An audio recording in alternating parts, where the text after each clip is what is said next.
No, you used up your quota for that. Okay, good evening. Welcome to the March 1st, 2023 regular workshop meeting of Bensenville School District 2 Board of Education. Welcome to those of you who have joined us this evening. It's wonderful to see you. Welcome to those of you who are joining us via the live stream. I'll call our meeting to order. Ms. Snyder, will you please call the roll? Mrs. Dye? Here. Mrs. Krajewski? Here. Mr. Laudadio? Here. Mrs. Leyva? Here. Dr. McCullough? Here. Ms. Parthamos? And Mr. Stoltman? Here. All right, we do have a quorum. Please join us and rise for the Pledge of Allegiance. Pledge allegiance To the flag of the United States of America and to the republic for which it stands, one nation, under God, indivisible, with liberty and justice for all. Thank you.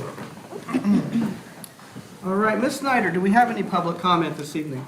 No, we do not. Then that brings us to presentations, and we've got a presentation concerning the Blackhawk Middle School renovations. Dr. McCluskey. We do. So tonight we have STR here with us. As the board will remember, we brought forward months ago different options before the board relative to the feedback from staff and students at Blackhawk in what they would like to see to enhance Blackhawk Middle School. We took those options and we've been working with STR to identify some designs within the ranges that the board had set. When we looked at all of the options that came forward from the feedback, all of those options equaled over $16 million. And so STR is here tonight to help us to see the different options relative to the ranges that the board had set. So I'm going to go ahead and turn it over. Okay, great. I'm Sandra Moon with STR Partners. Thank you. We really appreciate being here. I'm pretty excited since we've been working on this for a while. I'm going to start off by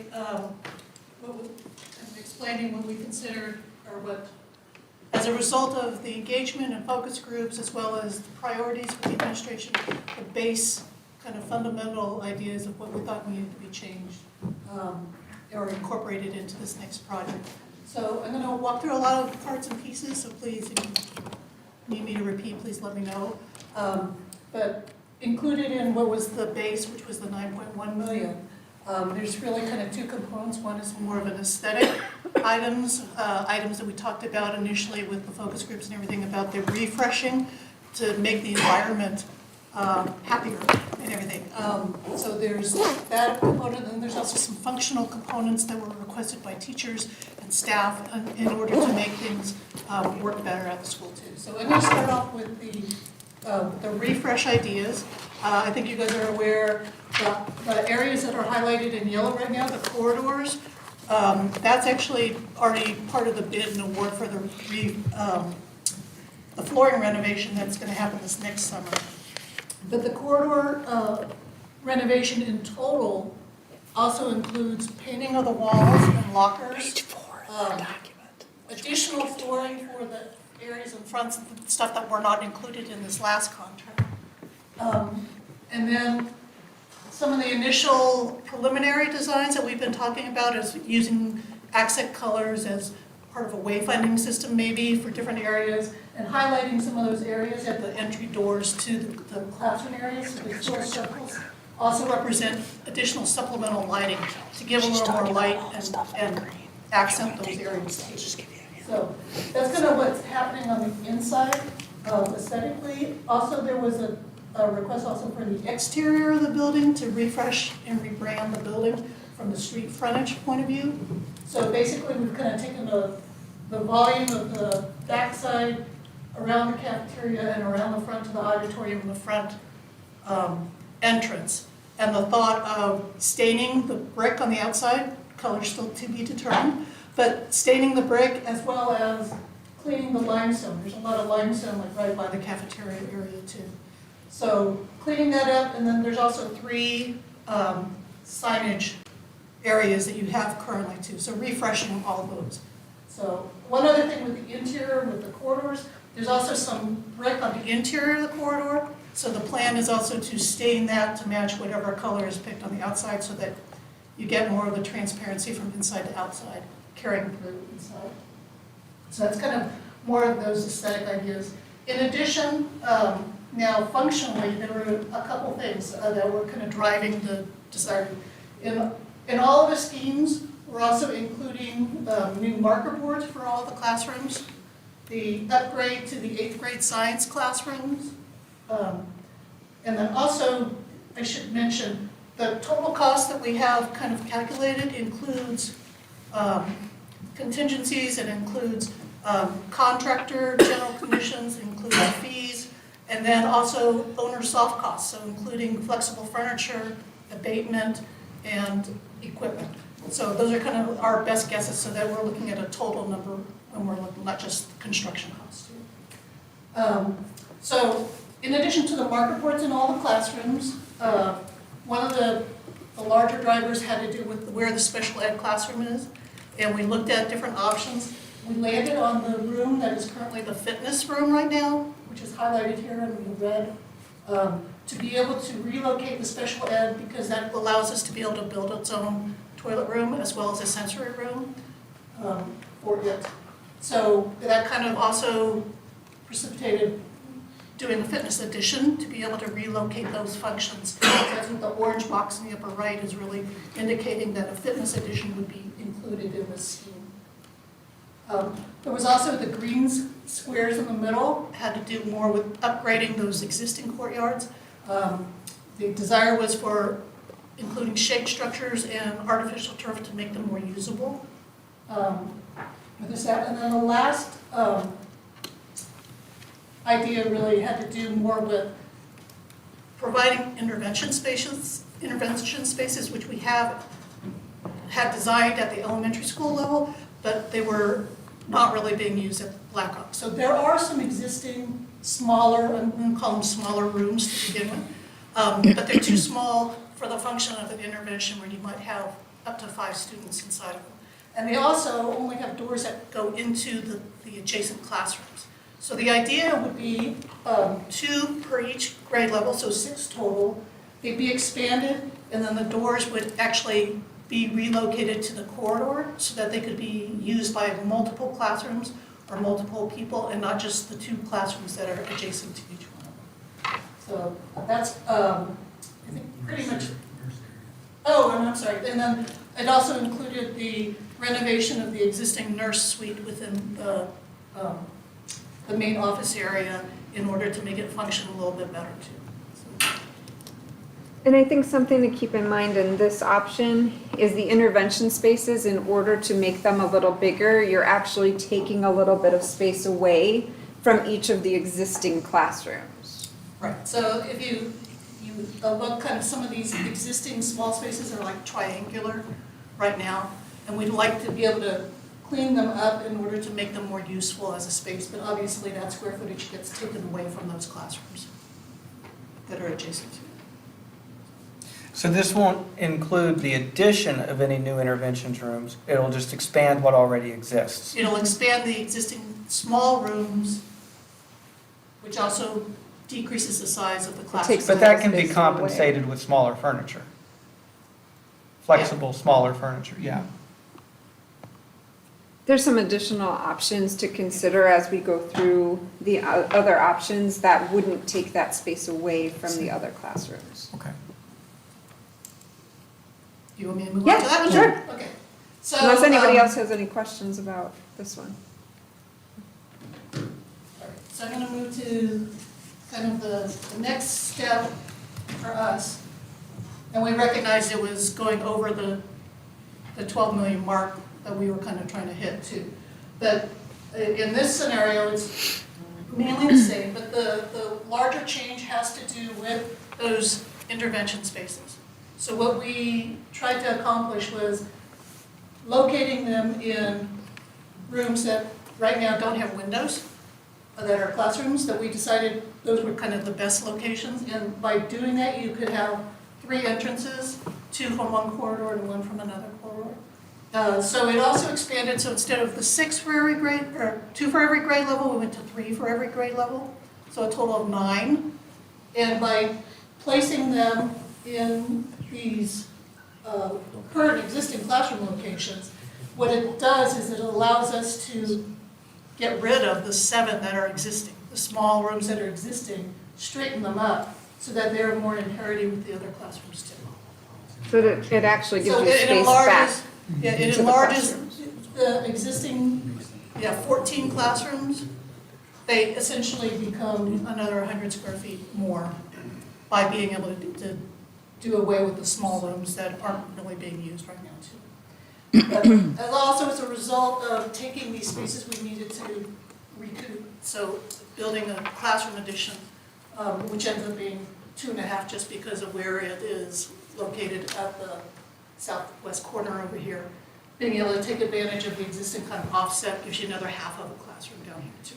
So you end up with a net total of plus 1/2 classroom.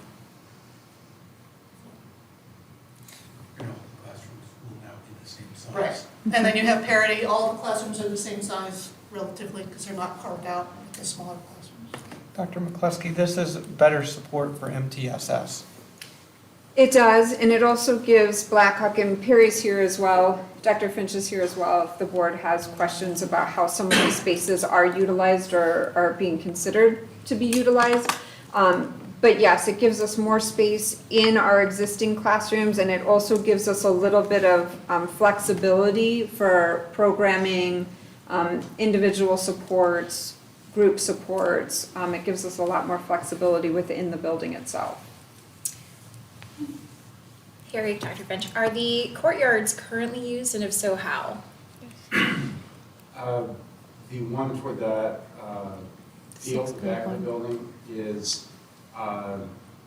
not used at all. The one closer, between 6th and 7th grade, is set up for a little more use, but it is not really utilized at this particular time. And in talking to staff, they'd really like it to be space that they could use more. Right now, there's nothing out there besides grass. And so that's why we'd like to make it more of a functional outdoor learning space that staff could utilize with students. Why couldn't we put stuff out there that they could utilize, some benches or some? We could, right now, we also collect ducks Yeah. in those spaces, and we walk the ducks out through the building. And so some of those sunshades and stuff would help us to mitigate Yeah, ducks. but I mean, that Living in doesn't it. need any construction, we could do that. We could, If what they're the talking. teachers choose to use that, we could do that. Yes, and what they're talking about here is creating a turf surface so that you no longer have to be bringing in, the lawnmowers and stuff into that space. And then, having the deck there, having some seating, and then having those sunshades so that you're able to use it. It's a more usable space. Are they gonna add decks like are in the other side, or is it just gonna be No, it's turf that on part. one? Because the decking in the other courtyard's beautiful, I don't know if, It could Yeah. very well, that's part of the We don't want And then to they use it have, up.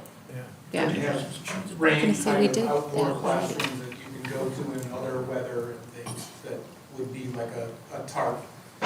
They're usually pre-manufactured units that are steel posts and about 20 feet by 30 feet in size or so. Could come in there and hold class. thank you. Are the doors to the courtyards only through the classrooms? I can't tell. Science room. Yes, Yes. currently, yes. Through the science room. So is that something that would change then, or? Well, right now, there's only one. So, I think the intent is if the science, during the science renovation, we'd probably want to do 2, similar to how they were done when these science classrooms were done as well. So though, if we were gonna renovate those, wouldn't that be, is that something we could consider as like having an entrance or exit that's not through a classroom? You'd have to open a classroom up. You'd have to take away classroom Yeah, space. you'd have to take away a classroom to create a hallway to make that happen. We did look at that idea quite a bit in 2020, the fall of 2019 and the winter of 2020 when we designed the renovation of the Right. current science rooms. And the difficulty was that you have to build a corridor through an existing classroom space. And since most of the classrooms aren't that large to begin with, the idea of taking away 10 to 12 feet to build a corridor didn't seem like a trade that was worth it. We would love to have that kind of access. I think that the challenge for us is figuring out how exactly to locate it in the building without basically giving up a classroom we didn't want to give up. The innovation spaces, or what are they going to, what are you planning to use them for? And what are we currently using the small ones for? I'll let Dr. Finch speak to what we're using them currently for, the intervention spaces. We do use them periodically to have students work in there with adult supervision or without. They're very, very small, they're pie-shaped, I don't know if you've seen them, they're very challenging to have a meaningful space. They end up becoming a little bit of storage, a little bit of space for a student to make up work or continue working, getting extra, extended time or things like that. But the space is so tight, it's very challenging to use it meaningfully right now. So how do you plan to use it in this way? And the reason I'm asking is the way that they're laid out, I would think you'd want them attached to classrooms so that teachers could still use them as an addition to their classroom, where this is separated, so there would be not, a teacher would not be able to utilize it in that way anymore. Well, I think actually the beauty behind this outline is it frees it up for classrooms that are not adjacent to the space. Right now, with the egress being within the two classrooms it sits between, those are the only two classrooms that can access these spaces. It's my understanding that there would be more of a universal hallway access, so any classroom teacher from that or interventionist could access that space. So That's what I'm asking. So teachers would no longer be able to use it for space for a kid to continue to do their work because they wouldn't be monitored by an adult, where the ones that are current, they can be monitored by an adult still. However, it frees up for our interventionists to use that space easily. Right, correct. It would be So we would lose part of it. I'm just pointing that out, that we would lose part of that with what the classroom teachers have now. So, just, that's what I thought you were saying, but I wanted to make sure. I think it's important to keep in mind, though, that the intention of these intervention rooms is to really support Tier 2 students who are in. That's why I was asking the question, Chris. So that's maintained and enhanced in this second plan. Right, but I'm just saying the teachers who have them currently, they will not have that use for them anymore. This will turn into more of an intervention, not for teachers to have a space to have students working in.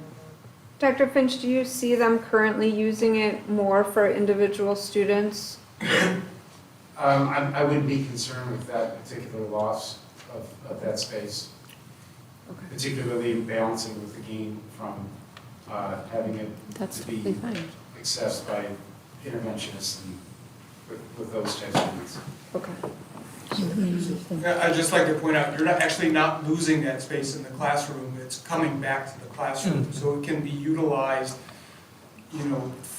from the classroom, just not as a separate auditorium and private space, Yes. But you're actually gaining it as more general education space. And I got a question too, on the outside, instead of like redoing brick and staining brick and doing all that, is there like a cost option we could see of maybe acid washing all the brick and maybe using some of the funds more on the inside of the building? Do we have 9 interventions at the same time? I kinda like that too. Yeah. I don't think we should spend the money on the outside. We spend it on the inside for education purposes. But we're doing the floors. I don't know, I The feel floors are different. inside. Yeah, but This is all the that's not outside. helping educate the kids, is it? No. I And think what is a the biggest cleaner complaint we environment, get? though, Black inside. Hawk looks horrible, Black Hawk looks awful, we need to make Black Yes, Hawk look inside. better. It's not just the inside. Oh, I don't know, I'm not. It depends on the outside. price of it. If it's not that much, I don't think we should. That's gonna be a lot of money. I don't think it's worth it. That's why I asked to see if there is a cost breakdown. Yeah. See if it's, Yeah, just see what the cost would be like. you're right, it's not a lot of money. Well, and my other point to the interventionists, if we're using these for interventionists, now we have 9 spaces for interventionists. Do we have 9 interventionists going at the same time? Do we need 9 spaces? That seems like a lot to That's a me. good question. That is a good question. We've got about $200,000 budgeted for the exterior cleaning in total. That's, So not a lot. I mean, it's not It's an not that astronomical It's not. number, but. And it'll fix things up for the neighbors. That's not a swinger for me. Yeah. Sorry, I just had one question regarding the bottom classrooms addition. Is that just one additional classroom? It's 2.5. Oh, That's what it's that's the one you were. So one, this is the corridor continuing through, we put another vestibule here, you have one classroom on this side, one on this. The orange is actually a new building. This existing classroom that's also in this corner, this 8th grade, would turn into the last cluster 3. I see. Okay, thank you. So Sandra, you're adding 3.5 classrooms with the 12.7. We're adding Well, a workout room, 2.5 plus regaining the special ed. right, But then we're losing, but we're getting the one out there too, right? Yeah. The The fitness. fitness. The fitness, Yeah, yes. Right. That's a class. So, Yes. yeah, Educational space. I'm saying space to use. right. Yep. I don't think we need 9 intervention spaces. I have a question about the court, I'm going back to the courtyard. Sorry. The one courtyard, we don't really use that much, and I guess I'm a teacher, and I'm like, if my classroom had a door to a courtyard, I'd be like, it would drive me bananas if people were coming through there all the time. I just can't imagine how that would be. I think the intent is that the courtyards would be used by the classrooms that are adjacent to it, that have access. Other classes wouldn't be coming Yeah, you through wouldn't- your room. it's to not get making classes it that are public. there. It would So only be the science the classes classrooms that are would have access. surrounding the courtyard that would have access and doors would be using it, not someone coming through the hallway through your classroom. Do we have to have the courtyards? That's what I was thinking, knock that Maybe one out. we just like put more classrooms in classroom. there? We talk about this too. You know, take that out, I take one of those mean, classrooms then out, like make the an fit- entranceway in there, make some classrooms in there. Or have that be like the fitness area or something like, Do something. Well, If they're not using it, the point to have the fitness center move over into that corner Yeah. is so that all of your athletics and Yeah. your PE is That's all in interesting. the same place. We did talk about what the possibility of basically shutting down those learning spaces because they weren't being utilized. I don't know if you want to speak to that a little bit. or one of them, the one that's not used at all. The courtyards? Mm-hmm. So, closing courtyards is, what the courtyard is giving is to the classrooms around it is both light and ventilation. So the unit ventilators are getting fresh air from there. So we'd have to redo the entire mechanical system in order to vent those spaces. It's all possible. It's just rarely does it, become economical to do that. to We fill thought it that was area. pretty cost prohibitive to, Well, and then making all classrooms without windows. Yeah, so then you would have all of those classrooms would be without windows, including the added classrooms. So I have a question. So looking at the diagram, we have 8th grade being able to access, and stop me if I'm wrong, 8th grade being able to access the courtyard. So is this room number 134, 136, 6th grade? No, that's where they want it. Math, 144, 7th grade, 146, 7th grade, 148. That's where they want it. 112, special ed 114, 7th grade 116, 8th grade science 122, and 8th grade science 124. All these classrooms can access this courtyard. Well, we would need to put doors to Okay. access it. So right now, there's only one door in science 122 and one that actually goes through 112 for this west courtyard. Okay. For the east courtyard, when the science rooms were done recently, all 4 of those were added. Okay, And then there already was an existing door to the art and also a door to current fitness, but what we're proposing is the special ed. So this courtyard right now already has 1, 2, 3, 4, 5, 6 6 classrooms that access it. Okay. And the real main issue of these courtyards is they're hard to maintain. And we've got to get a mower through the interior of the building. So it does seem like a cost-efficient way of managing that is AstroTurf and sail shades. I'd like to go back to Katie's question about the 9 intervention spaces. I think we're also looking at those not just as intervention spaces, but flexible spaces for staff. So whether you have small meetings, right now, we don't have a lot of conference space either. And so this would allow us to have some flexible spaces for office space, for staff to have, conference meetings, as well as the intervention spaces. So we're kind of looking at these as flexible areas, so it's not just 9 intervention spaces. Okay, and that was why I was asking the question. Yeah. What are we using them for? Because when I look at it and you tell me 9 intervention spaces, I'm going, that's too many. Right. So- We're looking at it more to have some flexibility To use it. to Okay. use them, yeah. I see what Katie was saying though, I don't know if anyone understands, like if you're a teacher and like someone's not done with the test, your next class can come in. That student can sit there while your new class comes in and the other student can sit off to the side of another room and they can finish it. You don't have to worry about them wandering around the building, having a place to go and sit and finish that test and having to find another teacher to sit with them and this whole thing, so like that would be a loss ultimately. I mean, I'm not saying I think it's not don't my know- really big concern, but I'm just saying I understand what you're trying to say. I don't know how often that actually happens, that they put them in that other room. From what Dr. Finch was saying. Yeah, I mean, it happens, but it's certainly not a regular occurrence, and it's also not a universal perk to everyone's room. It's just a Correct. handful of teachers Yeah. that Whoever Yeah. has them. Yeah. Where this setup would provide significant more access to everybody more universally. Yeah. So Well, I think and it I does think- happen, but not very often. I think the other gain is the larger classes. So losing those intervention spaces, as Colby was saying, you're not actually losing the space, you're gaining more instructional space for the students within those classrooms. You're not as limited as we are currently. So I think the trade-off is a benefit. You get more flexible spaces for teachers and for staff to use. You also get bigger classrooms for the students for instruction.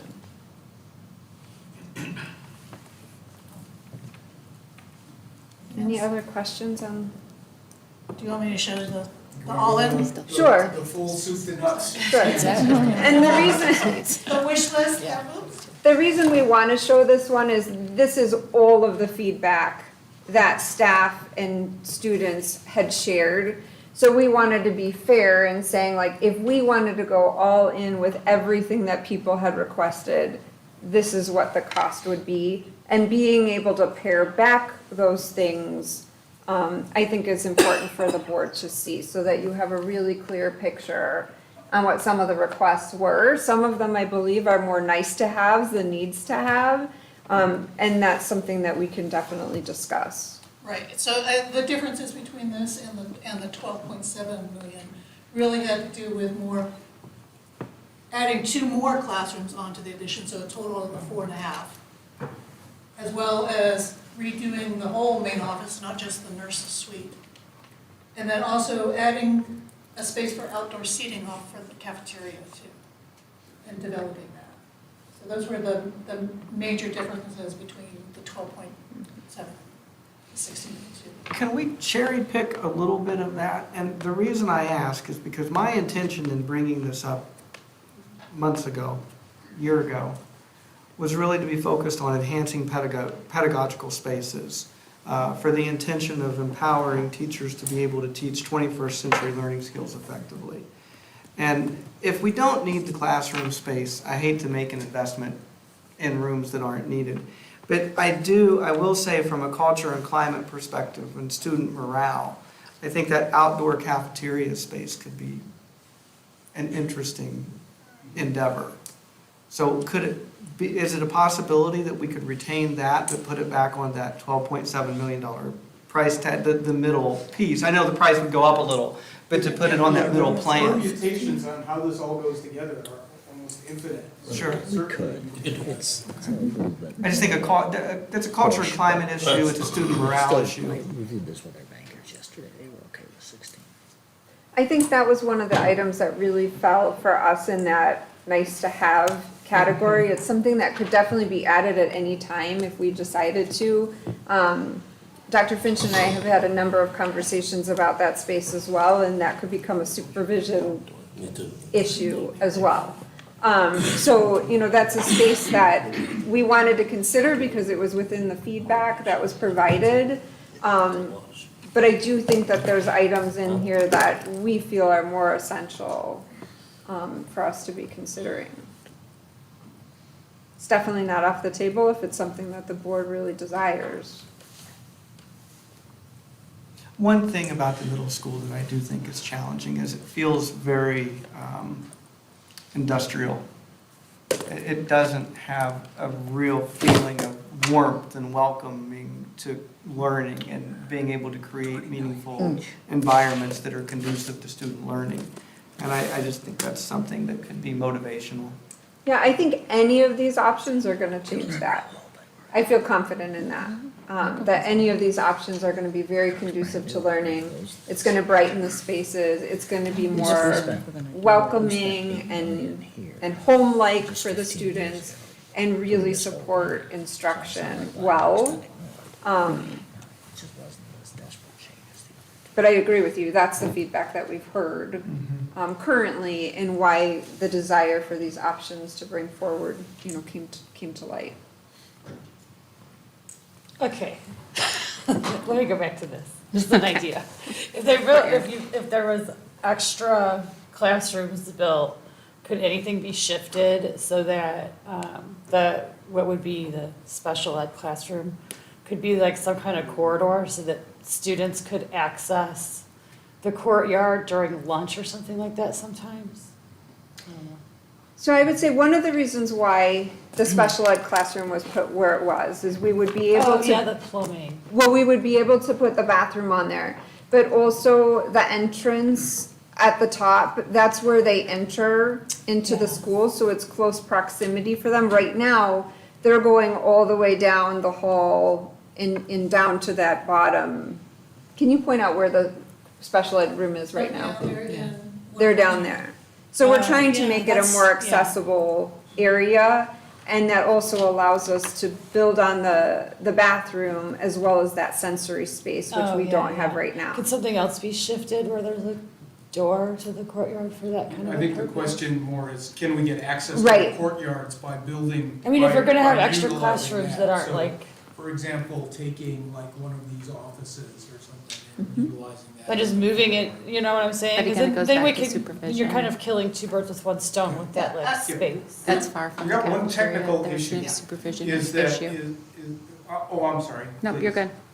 good. One technical issue on these courtyards is that access is really limited to 50 people unless you have two access points, Remote from each other. remote from each other. I got you. Okay, so if we make a big door like this, it's gonna be very easy for lots of people to get there, and I think it's gonna be hard to kind of enforce. You know, the idea when we did the science room is that you might get one or two classes in there to use it for classes, you know, and that would be below the 50, Yeah. the 50 limit, so the access would be fine, right? So making doors like this, but once we open it up, I think then we have to get two spots Two to get locations it for in, doors. because Yeah, then it becomes a real gathering I see. spot. So the question I have for you is that 12.7 number, Mm-hmm. is that like worst case scenario after bids, it could be less type of number? Yeah. Yeah, so we have 15% contingency in that right now. So we're hoping that covers, so that is actually 5% construction contingency, which would stay the whole project probably. There's 5% design contingency and 5% owner contingency. So design is, if things get more technical or something like that, we may have to, you know, have some change. 5% design, owner contingency is for you to change your mind, add scope, you know, take off scope. If as we get closer to the final bid and the bidding, those will go down to zero, right? Except for Yeah, construction contingencies. you'd carry a construction contingency, but those other ones will go down to zero, and yes, it's supposed to be an upper limit, yeah. Because my budget top number in my mind was 12, so the 12.7 even has me, but I'm thinking Right, it's worst exactly. case. So, yeah. Right. So part of coming up with these solutions was they have to have kind of logical meaning. And we came up with some 11.4s and 10.6s and things, but they didn't really hang together as options, you know? It was just trying to fit, it was just a numbers game, right? So this kind of exceeded a little bit, but it seemed to make more sense as, you know, things to provide. So, What did the students and the teachers care about the most? Did you remember? I'm just curious. I know from a staff perspective, it was shared that space was the biggest yeah. deal. Yeah, we did those interventions, and yeah, they wanted more space in their classrooms and the flexible furniture, being able to use their classrooms more dynamically and have more space. And they're not large classrooms to begin with necessarily, so the ones with the cutout space, you know, are even less than, you know, than, these ones are kind of normal classrooms, these ones are, with the cutouts in them are smaller than normal classrooms. So, And from a student perspective, Perry, do you have any sense? I mean, it was, from what I recall, it was mainly aesthetics, you know, colors, brightness, refresh. And part of the refresh was also to unify the spaces, like right now, there's multiple flooring options, and everyone always says, why are the lockers red? It's not even a school color. So I mean, part of it is to refresh the entire thing at one time, to bring it kind of some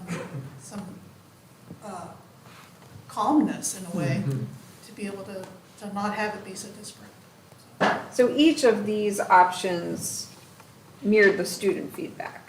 That's included in all of them, the brightening of the hallways, the lighting, the flooring, all of those pieces are included in all of these options. The intervention spaces and the spaces for teachers, that's kind of defined in each of these options differently. So any other questions from the board?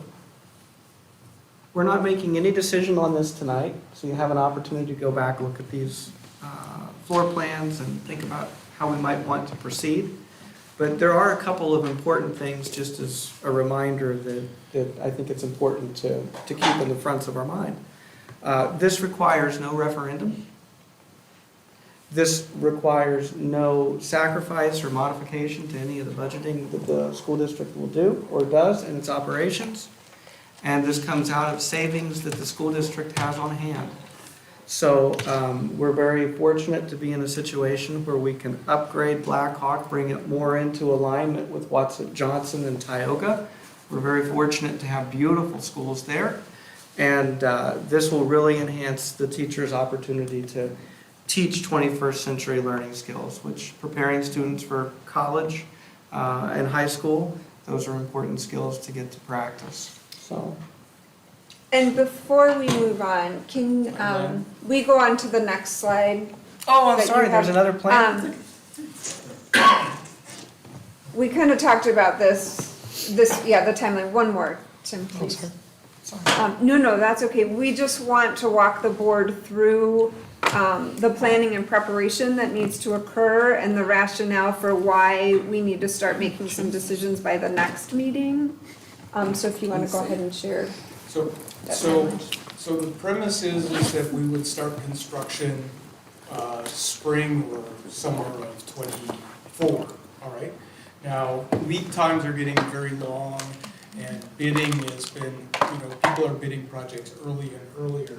So we're looking at trying to get out to bid in October of this fall, all right? So we get a good jump on things, we can start to order mechanical equipment and all these things that are taking a long time to procure, all right? So in order to do that, we kind of work backward. So there seems to be plenty of time to do that, but the thing that's really driving this is that a lot of the design this darker green band is design that needs teacher input.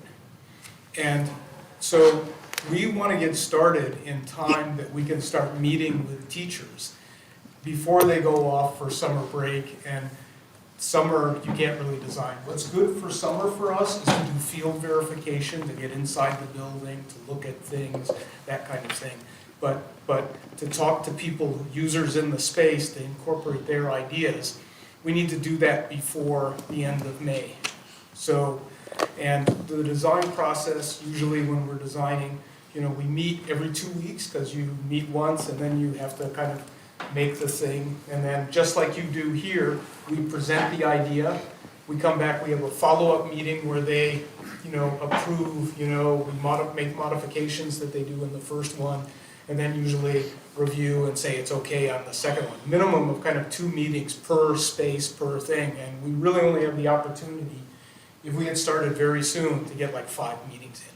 So we'd really like to get going. There's other things that if we do the additions, we have to start to get surveys and soil borings done in those areas. Those take time to get surveyors and get geotechnical engineers on. And then that will also kind of lead into getting stormwater permitting and things, which, you know, we try to, the good news is that Bensonville is able to approve their own stormwater management, but it still is a lengthy process, so. I have a question. The timeline after this then for 2024, can we just have a brief overview of what that looks like?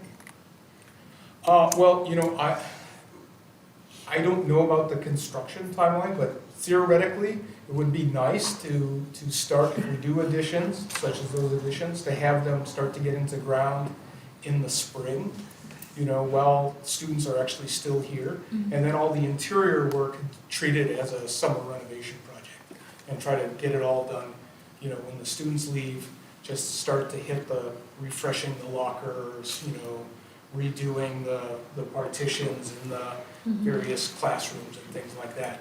And then the extra months that we gain in the spring hopefully allow us to build the shell and then finish out those additions and bring them all online for school in the fall of that year. And one other thing too is, in the timeline, we need to factor in whatever abatement needs to happen too. That could take some time at the beginning, or that contractors can't use the space because they're doing the abatement in those areas too. Yeah. So it kind of makes the construction process stretch out a little more whenever you have to deal with. So for instance, we're abating hallways this summer, mainly so that we don't have to think about it in the timeline of the following summer.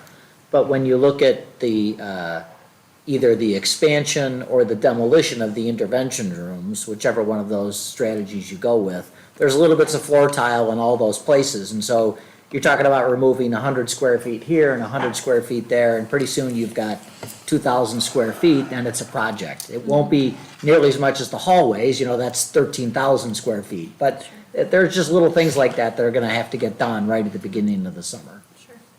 Okay. Thank you. Any other questions from the board? All right, well, this project represents a investment in the education of the children of Bensonville, and it's all done in-house. And STR, thank you both very much for your contributions. Thank you. All right, board committee reports. Do we have any announcements? Yes, from the Bensonville Community Foundation.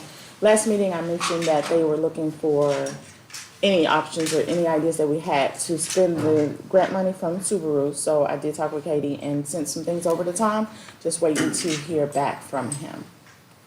And then when we hear back, we'll give it. Thank you for doing that. Any other announcements? No? Okay. Dr. McCluskey, administrative reports. Sure, we have 2 tonight. The first one is that the 5 Essential Survey is still open. It's open till the end of March. So we ask that parents please fill out the survey. We're right now hovering right around 20% of our parents in each building have filled out the survey. So we're really trying to push for more families to fill that out. And then the second one is, as you know, February was Black History Month.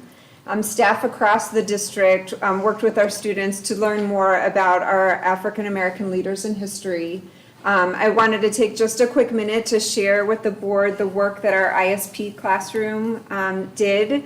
And they called it Black History Month's Living Museum at Johnson School. And I just think it's important for the board to see the work of some of our special education students in the ISP classroom. I'm going to go ahead, Tim.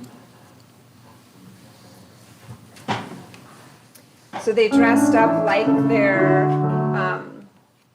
African American leader in history.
Took their parts very seriously.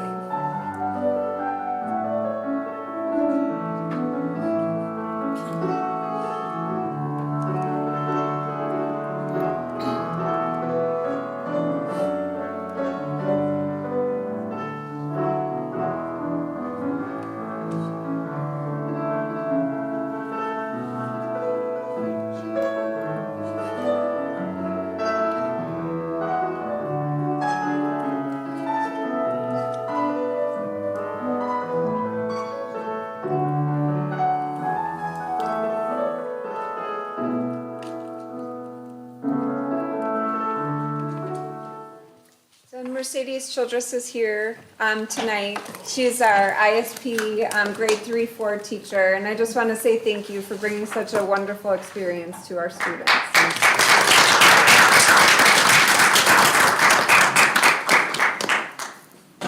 That was great. Very good. Well, thank you. Thank you very much for the work that you do in your classroom. All right, that brings us to our consent agenda for this evening. We only have one item on the consent agenda pertaining to personnel. Do I have any requests? Since there's only one item, I kind of feel funny asking this, but I'm going to do it anyway. Do I have any requests to have an item removed from the consent agenda for discussion? Hearing none, do I have a motion to approve the consent agenda? Second. All right. We have a motion to approve the consent agenda. Ms. Snyder, will you please call the roll? Mr. Laudadio? Aye. Mrs. Leyva? Aye. Mrs. Dye? Aye. Mrs. Krajewski? Aye. Dr. McCullough? Aye. Ms. Parthamos? Aye. Mr. Stoltman? Aye. Okay. That brings us to a discussion concerning our property, our parcel of property at the old Mohawk School, the Mohawk site. Mr. Novak? Yes, as you know, we sent out this memo on Friday, listing some options that we'd be interested in getting your feedback on. Also on Friday, the village contacted us about a possible water detention project at the site, and we shared with you a write-up about some questions and answers about that. So I don't have a particular set of information to provide outside what was in those handouts. I'd be happy to entertain any questions or give you any answers to things that I do know about how it would work. We've got, quite a few things that we could do in the future here. That's what's listed in this memo. That's sort of the primary purpose of having this on the agenda. The village's request is probably a little more urgent from a timeline point of view than any of these 6 items are. There's no reason to take action on any of these 6 at the moment, but if you gave us some feedback, we'd know how to provide you with more information about what that might look like. Any questions, discussion concerning the request from the village? We're discussing all options, correct? Right, Okay. right. Not just the village option. Although the village has, I'll say, requested intergovernmental agreement for the site to be utilized as a detention pond. Okay.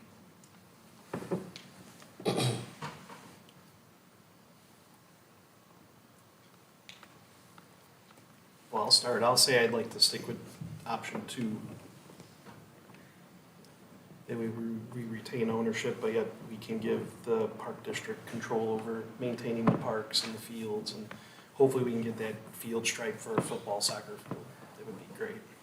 Okay, and with option 2, what does that do as far as liability for us or responsibility for us? Like, does this clear us from all liability? Well, if you're, the property owner's always got some liability, and our insurance cooperative is set up to cover that for us.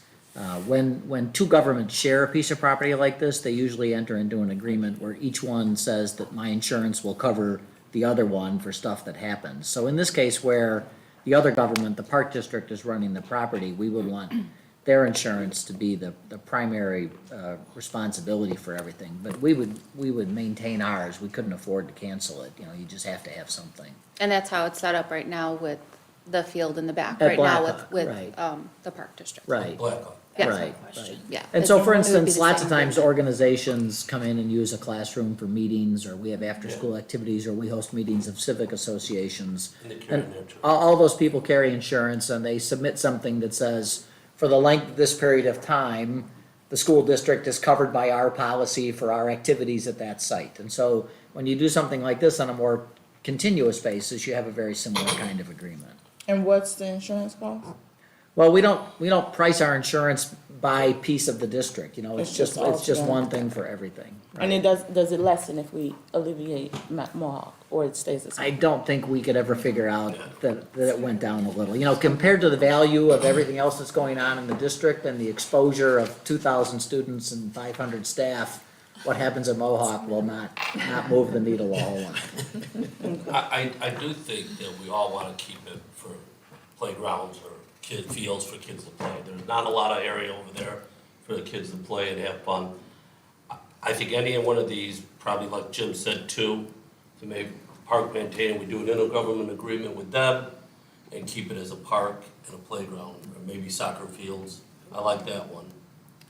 I want to be clear on a couple of things, because the communication that we received from the village was really articulated in such a way that the intergovernmental agreement was more of a demand than it was a request. And in that vein, the work, the information acquired by the school board or given to the school board indicated that there were grant funds associated with this, and that there had been previous planning associated with this project, and that there was a flooding issue in this subdivision. Well, I want to make it clear that the reality is the project that was to be funded by the grant that is presented in the board update from this past week actually goes back to October of 2021. And the reality here is, and I'm going to share this with you because there's no discussion of this parcel of property encapsulated in this project. So please bear with me for a moment that this is germane to. I just want to ask a quick question Sure. before you go into this. Mhm. Are any of us entertaining the IGA from the village? No. No. Okay, kinda so why do pointless. we have It's to the, talk about this? I will share with you why. This is the 4th time that the village, our local municipality, has overstepped into the business Chris, and I'm the really work sorry, of the but I school don't think district. that this is a forum for political agendas, and I'm It's not disappointed. it's not a I'm political disappointed agenda. that you of all people are doing that. It's not a political agenda. It's a reality. Let me remind you Please. Do we, We all if took we're an not oath. entertaining that, do we need to hear? I mean, I just feel like we're I don't here think to so. make decisions about children. Our And- board policy states that when there are questions about operating procedures in the meeting, that we defer to Robert's rules. And according to Robert's rules, we all get 10 minutes for the floor. Then there's an opportunity to answer and respond to questions for an additional 10 minutes. So if we wish to follow that, which I'm fine with, we each have an opportunity to share our thoughts for 10 minutes. And I'd like to have a little bit of my time to share what I'm concerned about. I don't disagree personally, but have your 10 minutes. I mean, I think you continuously have been using this as a political forum, and it's disappointing. I have never used this as a political You're forum. doing it now. Well, I'm going to share with you a concern. I Every can see one of Chris's us, frustration, this did come from nowhere, it's kind of ridiculous that they sent this to us, I mean, they've been doing this, they have engineers, You of architects. all people. No, I'm saying, why would you say that? I'm not Because- saying he should do it, I'm just saying, this did come from nowhere. No? No, But do we have to We're go not into entertaining details it. about We have to it? go into No one detail really about needs to it. hear Yeah, you're details right. about No it. one needs to know about it. We're not entertaining that option. We all think it was put on us pretty I think abruptly, That's the only thing I'm saying, and, it was put on us. and that Yeah. wasn't, So And we so if should we're be not done. entertaining it, why are we having to listen to this? I'm entitled to my opportunity to speak, and I would like Okay, to speak. Chris. So, we all took an oath of office when we joined the school board that states, "I shall respect taxpayer interest by serving as a faithful protector of the school district's assets." We have an example of our municipality attempting to overreach and commandeer a piece of property that's owned by a separate taxing body. And the Brown Gate subdivision has been something that's been under exploration for some time, since October of 2021. I want to share this. This is a resolution from the village from a meeting on November 15th, 2022. This is just a waste of our time. The Brown Gate subdivision, consisting of Green Valley Street, Marshall to East End, Kevin Lane, Stoneham Street, and North Franson Street, is in need of water main replacement, storm sewer improvements, and roadway improvements due to the age of the existing infrastructure. The Brown Gate subdivision falls into a census block that is eligible for DuPage County Community Development Block Grant funding. In October of 2021, the village submitted an application for DuPage County CDBG funds for the 2023 Brown Gate Subdivision Roadway and Water Main Improvements Project. The CDBG program is generally a 75-25 split with a max cap of $600,000. Here's the piece that's particularly germane. The scope of work proposed includes approximately 1,600 linear feet of 8-inch ductile iron water main, approximately 1,500 feet of new storm sewer, enhanced resurfacing of roadway pavement, curb and gutter replacement, spot sidewalk replacement, driveway replacement, ADA sidewalk upgrades, and landscape restoration. Nowhere in the scope of work presented in this proposal is anything about a detention pond at Mohawk Park. This is the fourth time in my tenure on the school board that I have pushed back directly to issues of our municipality overreaching.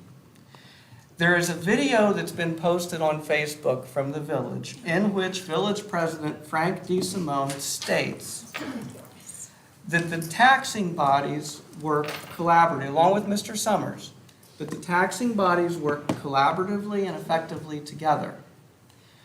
It is time that everyone is aware that the taxing bodies have been put in a situation that creates adversarial relationships. You're enhancing that right And now. this, Wow. Worsening this. Nancy. That should be at the village meeting, not here. I agree, This- Chris, this is terrible. Yeah, it's And I horrible. cannot believe that you as a board president are putting us in this situation. okay, then if that's the way you all feel, it's time that folks understand a few things. We are manipulated by relationships that have been created by our village leadership. And that is the reality. And I'll give you one example, and then I hope I don't have to go further. Mr. Stoltman, you have a liquor license that expired I think yesterday. this is not appropriate. Didn't expire yesterday. Okay, This is not Completely okay, wrong. Chris. You know what? I have a This is question. not school board policy. This is not okay? okay. You should just stick to the school Chris, board. please stop. I have thing. a question. Ms. Dye. Number 2, if we do number Oh, 2. we didn't do this. I- All right, guys, the audience really, the audience can't be talking, but let's just go on. Let's talk about Mohawk. Let's please talk about school board Yes, business. let's go back to Mohawk. I have a question. Ms. Dye. Thank you. Number 2, if we do option number 2, so that means we don't have ownership, so that we don't have to pay for maintaining it anymore, correct? No, We own retain it. Retain, I'm ownership. sorry, Just sign I up to the misspoke. park district to take care of it. But we don't maintain it, Correct. okay. That was my question. I just wanna keep it greenland, for the green space for the kids. Yeah. So I mean, whatever gets us absolutely. there, I'm fine with it. I'm As fine with long doing the as- same Huh? inner agreement that we have right now with the Blackhawk land behind us, with the park district maintaining it and doing the fields. If that is, what I'm understanding number 2 is, that's what I would like to I'd love see. to see it fields for the kids. Yeah. So the direction that we're really looking for from the board is just a consensus to start engaging in conversations with the park district Correct. around these options. To be fair to the park district, we have not had these But we conversations have the with park them. president here. Because and we he- had to, And we had we to bring have it here talked first about- to make sure that we had direction from the board to engage in any conversation moving forward. Okay, so Jim, you said 2. 2. Bob, 2. I'm good with 2. I'm too. Katie's good with 2. Lori?